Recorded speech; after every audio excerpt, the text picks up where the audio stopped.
안녕하세요. 김필수 자동차 연구소의 김필수입니다. 오늘 주제는요, 수소전기차입니다.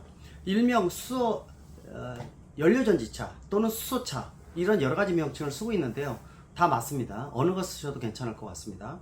자, 수소전기차에 대한 부분들은 지난 문재인 정부부터 굉장히 노력을 많이 했다고 볼 수가 있죠. 대통령의 홍보대사가 될 정도로 사실 활성화, 수소 경제가 바로 다가온다, 이런 착각을 일으키게 만들었던 것도 사실입니다. 저도 정부를 자문해주고 또 대통령 직속위원회에서도 여러 가지 활동을 하면서 다양한 의견을 제시를 했었습니다. 특히 이제 중요한 것이 수소전기차는 분명히 궁극의 차 중에 하나라는 것이죠. 지구상의 무진장한 공기 중에 섞여 있는 산소와 또 각종 물질에 포함되어 있는 수소를 이용을 해서 에너지를 만들고, 찌꺼기는 물만 나오다 보니까 이 리사이클링 측면에서 완전한 것이 수소전기차라고 볼 수가 있습니다. 문제는 수소라는 거를 어떻게 뽑아내느냐가 가장 중요한 관건입니다. 즉 수소는 각종 물질에 들어가 있지만은 전기 에너지를 가해서 수소를 뽑아내야 되는 수소 에너지 소스가 아니라 에너지 캐리어라는 것을 분명히 생각을 해줘야 된다는 거죠. 지금 현재로 쓰고 있는 부생 수소 같은 경우에도 석유 자원에서 이 각종 석유 제품을 만들 때 나오는 찌꺼기 가스라고 볼 수가 있거든요. 이런 부생 수소를 이용하는 것도 낯간지러운 부분도 많습니다. 이게 부족하게 되면은 천연가스에서 계질화시켜서 수소를 뽑아내고 있는데, 이것도 역시 석유 자원이다 보니까 실제로 궁극의 차라고 얘기를 하면서 부전 자원인 석유 자원을 활용한다는 측면은 낯간지러운 부분이 상당히 많다고 볼 수가 있죠. 그래서 나오는 것이 그린 수소입니다.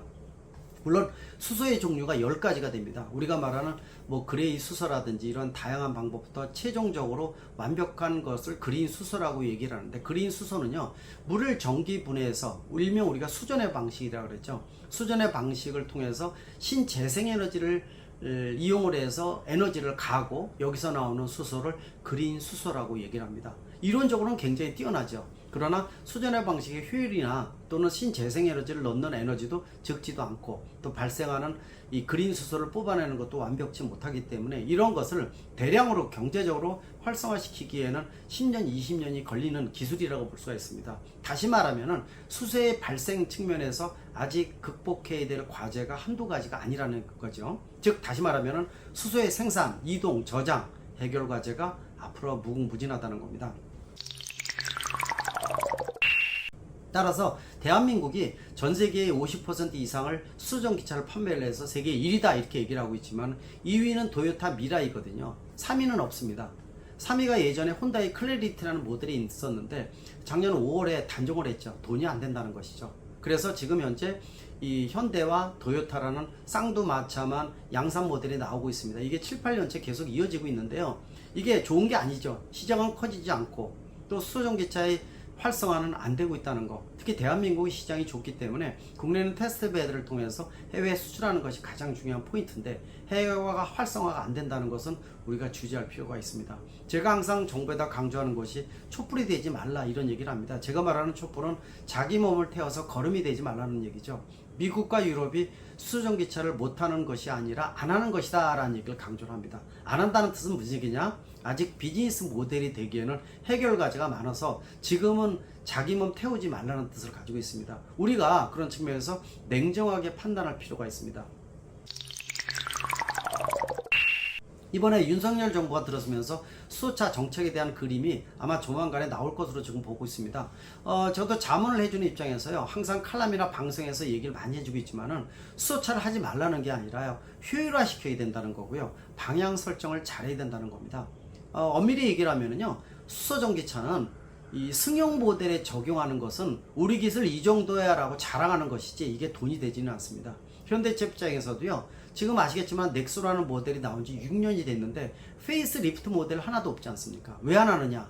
스택이라는 장치가 좀 더 내구성을 늘리고 이 확대하는 부분들은 상당히 비용도 많이 들어가고 투자 대비해서 얻는 것이 굉장히 적다고 볼 수가 있거든요. 더욱이 주행거리도 지금이 한 5, 600km에서 한 8, 900km도 늘려야 되는데 이게 간단한 얘기가 아닙니다. 연구 개발비가 워낙 많이 들어가는 상태에서 페이스 리프트 모델을 낼 수가 없기 때문에 이런 걸 개발해서 내면 낼수록 적자라는 겁니다. 또 보조금부터 수소 충전소 등 정부의 어떤 혈세 같은 부분들이 천문학적으로 많이 들어가는 부분들도 상당히 부담감이 크다고 보고 있죠. 지난 문재인 정부 때 전국에 수소 충전소 135기를 설치를 했습니다. 하나당 최소한 30억씩 들어갔으니까 또 차 한 대 수소전기차 넥소의 지원 금액이 3,600만 원이 넘으니까 얼마만큼 많은 금액이 늘어난지 알 수가 있습니다. 그러나 전 세계적으로 다른 나라들은 시범적으로만 공급을 하고 있지 확산을 안 하고 있습니다. 지금은 전기차의 시대라는 거죠. 물론 마지막 단계에 가서는 궁극의 차가 중단거리용은 전기차, 장거리는 수소전기차가 될 것으로 예상을 하고 있습니다. 그렇다면 국내의 정부의 방향이라든지 현대차의 방향은 어떤 방법이 바람직할 것일까? 제가 칼럼이나 방송 또 자문에서도 얘기를 했지만은요, 결국 수소전기차는 승용 모델이 아니라 상용 모델이 아주 알맞다고 볼 수가 있습니다. 상용 모델하게 되면 여러분들 4년 전에 스위스에 세계에서 최초로 개발한 엑시언트라는 수소 트럭 수출한 거 기억나실 겁니다. 이 모델이 유럽으로 많이 확산되고 있고 올해 후반부터 정부에서 국내에도 판매를 시작한다고 얘기를 하고 있으니까 한번 상황을 좀 들여봐야 되겠지만요. 이러한 엑시언트 같은 수소 트럭 또 장거리 트레일러라든지 대형 트럭에 적용을 하고요. 또 한 가지 부분들은 또 트램이라든지 기차라든지 또 선박도 괜찮습니다. 특히 가장 중시하는 것 중에 하나가 건설 기계입니다. 호크레인이나 브로드저 같은 중장비를 얘기를 하는 거죠. 지금 말씀드린 이러한 상용 모델들은요, 모두 다 디젤 엔진을 사용을 하고 있습니다. 즉 저속 고토크라고 해서 부하가 많이 걸리더라도 큰 힘을 낼 수 있는 엔진은 디젤 엔진을 따라갈 수가 없습니다. 인류가 만든 이 에너지 장치 중에서 발생 장치 중에서 디젤 엔진을 따라갈 수가 없다고 말씀드리는데, 문제는 배출가스가 상당히 높다는 것이죠. 말씀드린 대로 내연기관차 판매 정책이 빨라지면서 제일 먼저 요소수 문제라든지 또 디젤류가 가솔린 비용을 더 상승을 하면서 디젤차가 퇴출이 빨라지고 있습니다. 요새 개발도 안 하고 있죠. 근데 이러한 개발을 안 하고 판매를 종식하겠다는 것은 다 뭡니까? 승용 모델을 얘기하는 겁니다. 상용 모델에 대한 얘기를 안 하고 있죠. 왜냐? 이러한 장거리 트럭이나 중장비 같은 걸 대신할 수 있는 디젤 엔진을 대신할 수 있는 인류의 기술이 없다는 것이죠. 이거를 대신할 수 있는 방법이 뭐냐? 바로 수소 연료전지 스택입니다.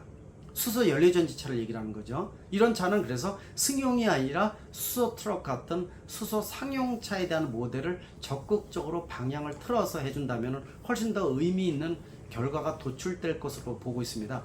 여러분도 아시겠지만 모빌리티 관련 스택은요, 전 세계적으로 현대차가 가장 앞서 있는 시스템을 가지고 있습니다. 이런 것들을 제대로만 한다면 시장이 무르익었을 때 대한민국이 글로벌 수소 상용차 시장을 또 석권하지 않을까 이렇게 기대를 할 수가 있습니다. 그런 측면에서 최근에 자문을 해주면서 정부의 방향도 수소 승용에서 수소 상용으로 공식적으로 발표할 가능성이 상당히 높다고 볼 수 있습니다. 앞으로 여러분들이 두고 보시면 아실 것으로 보고 있고요.